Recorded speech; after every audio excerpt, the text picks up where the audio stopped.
going to be even tougher over the next few days. There are going to be a lot of Senate Democrats home meeting with folks and open meetings. We'll see if any Senate Republicans have the courage to do that as well. Earlier this morning, the whole Senate had its first opportunity to look at this bill in the light of day.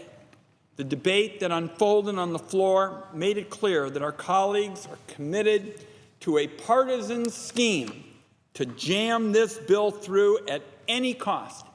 There isn't going to be a full debate. There isn't going to be any bipartisan input.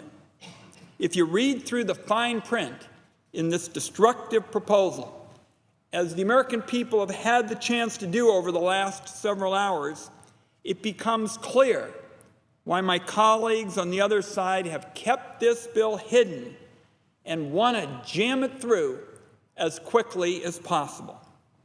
This proposal is stunning in its sameness to the cruel House bill that the American people have rejected outright. In fact, rejected, according to polls, by really eye-popping numbers. So I want to begin by warning against anybody buying into the sales job that's inevitably going to unfold in the days ahead. This bill may change, but Senate Republicans will only be putting lipstick on a devastating blow to the health care of the American people. This is a plan to raise costs, slash Medicaid, and cut millions of people off their health care to pay for tax breaks for the fortunate few. My colleagues on the other side have spent the last month telling every reporter and constituent who would listen that they were throwing the House bill out and they'd be starting anew with a fresher and kinder bill. That has turned out to be fiction. Republicans are going to keep telling Americans they're fixing their health care right up until the second it gets taken away. This bill doubles down on the meanness that even the president described in the bill from the other body. The Senate Republican plan doesn't fix the problems with people's health care. It creates a bunch of new ones. So after a day of poring over this bill, and the Finance Democratic staff has been looking at this in detail, I'd like to lay out, as we close up this afternoon, some of the most devastating effects that this bill will have. First, Senate Republicans are so committed to slashing Medicaid, their bill cuts it even deeper than the House. Today, Medicaid comes with a guarantee to the most vulnerable Americans and their families who walk on an economic tightrope every day. And today, if you get sick or you suffer an injury, you will get the care that you need. The Senate Republican plan ends that guarantee for good. It ends the Medicaid program as our country knows it for good. And people shouldn't be distracted by date changes or sweeteners for people already enrolled. This is a radical plan plucked from the wish list of the far right, and it's cloaked in the complicated language of inflation rates and dollar figures. Mr. President, when you talk about slashing Medicaid by hundreds of billions of dollars, you are not simply talking about the lingo of healthcare policymakers like bending the cost curve. You are talking about people's lives. Medicaid helps pick up the bill for 2 out of 3 seniors in America's nursing homes. These are the people who've done everything right.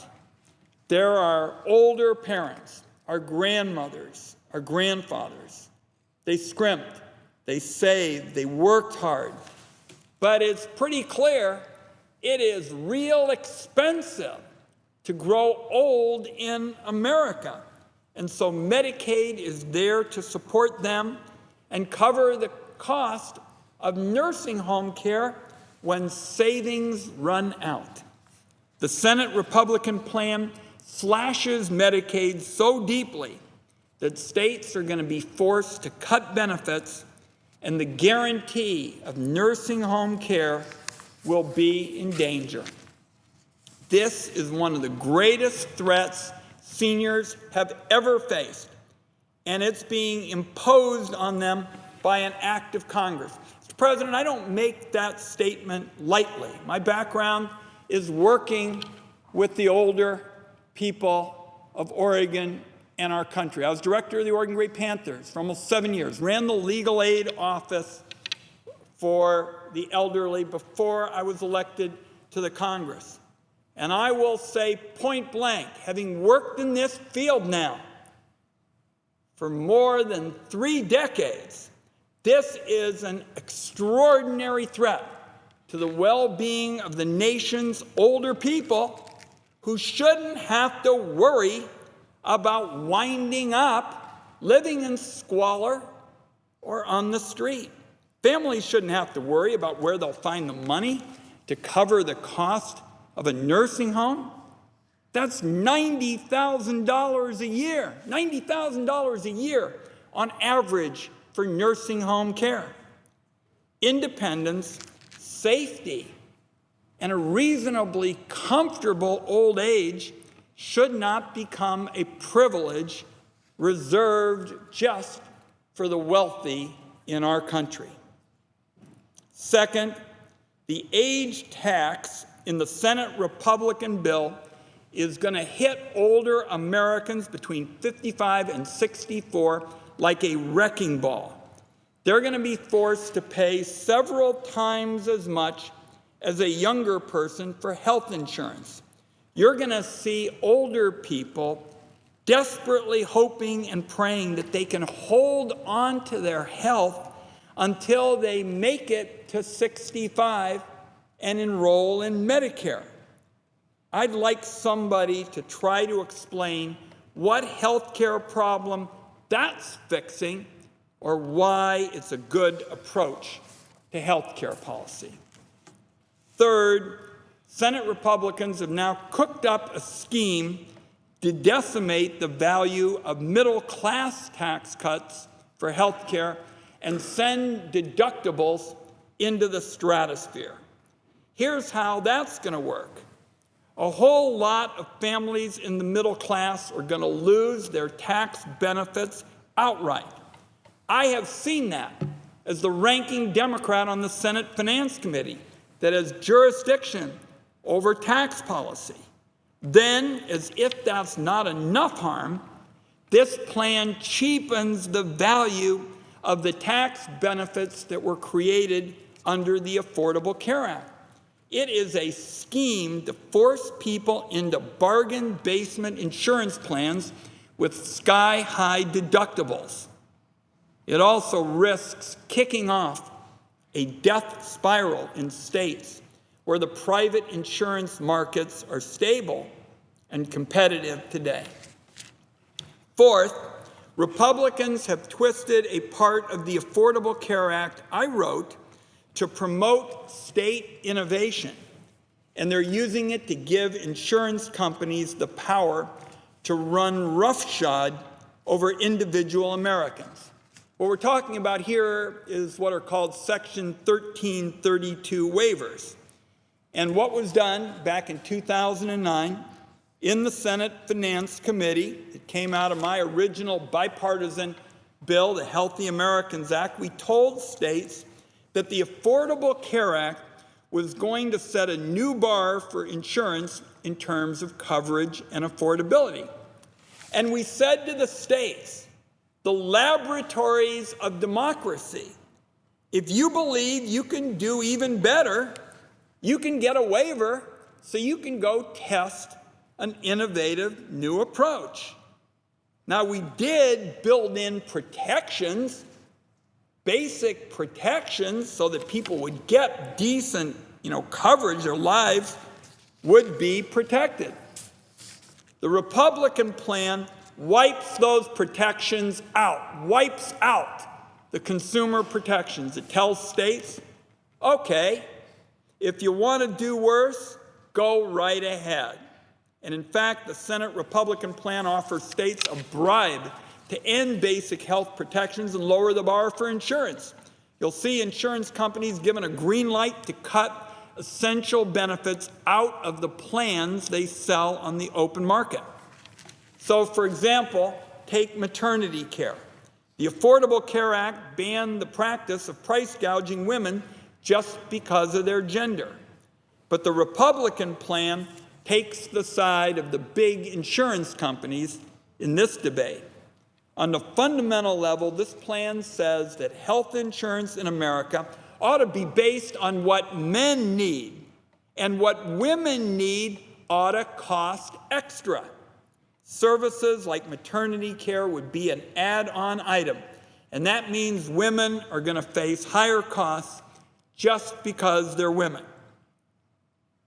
Fifth, this proposal attacks Planned Parenthood and deprives hundreds of thousands of women of the right to see the doctor of their choosing. And I want to come back to what that really means, Mr. President. Women in America ought to be able to see the doctor of their choice, the doctor they trust. The doctor, in their own judgment, is the best doctor for them. This provision keeps them from doing that. Never mind that there's already an airtight ban on taxpayer dollars funding abortions. Never mind that Planned Parenthood doesn't get a single dime of federal funding above what's available to other Medicaid providers. Never mind that Planned Parenthood is where millions of women get routine medical care from doctors they know and trust. Services like basic checkups, cancer screenings, preventive care, HIV tests. The Senate Republican bill continues this ideological crusade against Planned Parenthood, and it's going to cost women across this country this right that I see as so fundamental, the right of women to be able to choose to go to the doctor they trust. Sixth, at a time when the opioid epidemic is ripping apart communities from one corner of this nation to another, this bill would be a devastating setback in the fight against opioid abuse. No community has been spared from this crisis, and I'd wager that virtually every senator has come to this floor at some point and spoken about the impact it has had on their state. And by the way, it would be hard to forget the parade of presidential candidates back in 2015 and 2016 who went through state after state claiming that they had the very best plan to end the opioid crisis. But now the Senate Republican health care bill makes the crisis worse. Medicaid is the only lifeline that thousands and thousands of people across America have in their struggle to try to put their lives back together after falling victim to opioids.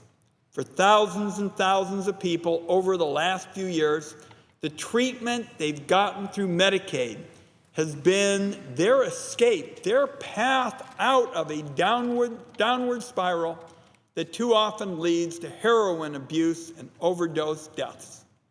The Republican plan takes this lifeline away. Now, some on the other side have proposed creating a separate pool of money, kind of a separate slush fund to replace the loss of treatment through Medicaid.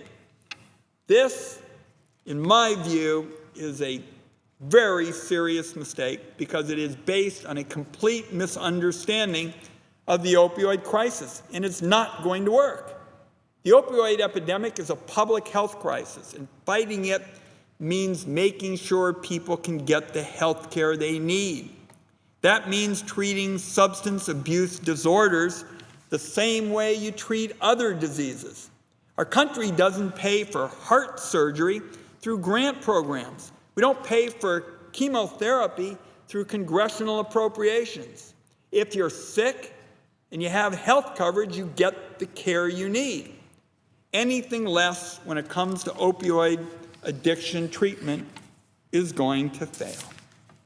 Finally, when you listen to that parade of horribles, all the harm this bill is going to do to generations of Americans across the country, you have to wonder why my colleagues on the other side would push this bill forward. Mr. President, people have been asking me this all day. There's a simple answer for it. This bill takes health care away from millions of Americans and raises costs for millions more for one reason: to give tax breaks to the fortunate few in America. This isn't a debate about two competing visions of health care, one liberal and one conservative. One side in this debate wants to protect Americans' health coverage, make sure they can go to the doctors they trust and afford the medical care they need. The other side in this debate has a plan to take away health coverage and raise the cost of care for the vulnerable, the middle class, families struggling to get by, all to pay for tax breaks for the wealthiest few. This is an out-and-out attack on millions of Americans' health and well-being. In the debate that played out on the Senate floor this morning, it was suggested several times that Democrats turned down a chance to participate in the process. This is completely, entirely, 100% false. I'm the ranking member of the committee that's responsible for health care. I've not once been asked by a single Republican to work on this bill or discuss fixes to the Affordable Care Act.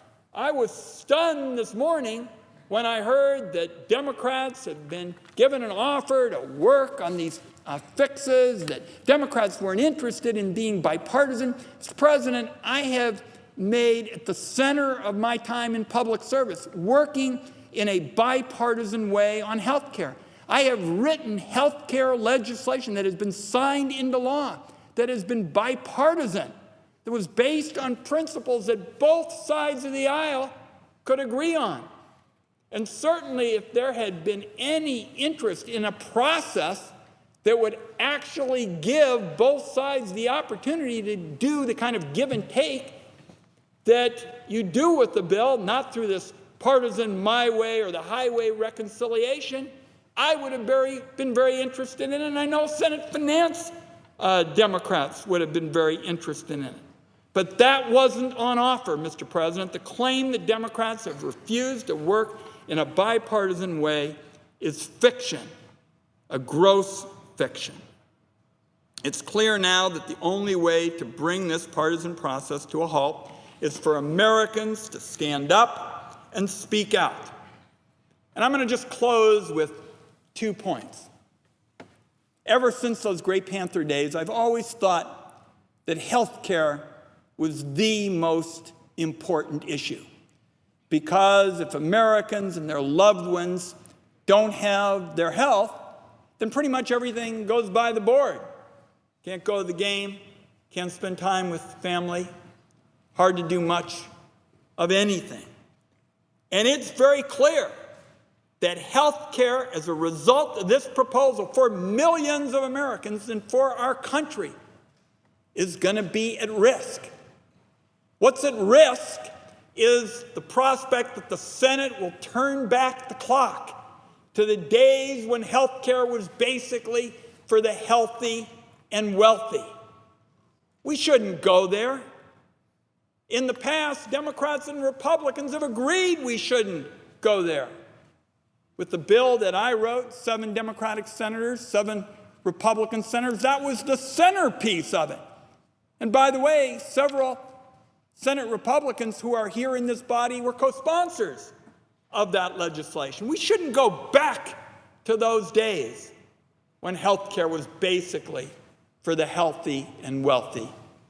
And for all those who are paying attention to these proceedings And my view that the only way you're going to end the partisan process and make policy the way it ought to be made, not through something Washington lingo calls reconciliation, and it's just partisan, but through the give and take of Democrats and Republicans, finding good ideas that the other side can agree on. The only way we're going to do that is for Americans to stand up and speak out. Political change does not start in government buildings and then trickle down to the people. It's not trickle down. It is almost always bottoms up, starting from communities where we're going to hear people speaking out over the next few days. And I'm going to close by way of saying that over the next few days, this is one of the most important times for Americans to make their voices heard. And I hope today, as we wrap up the first day of actually seeing what the draft Republican proposal, as it's called, is all about, that Americans will weigh in, that we'll see that grassroots juggernaut develop and will defeat a partisan plan and set about the task of doing health policy again in a bipartisan way, where you find common ground that's sustainable rather than just a partisan approach which continues the gridlock and the polarization on an issue that is, as I've said, the most important issue of our time. Mr. President, I yield the floor, and I believe that there are no other speakers.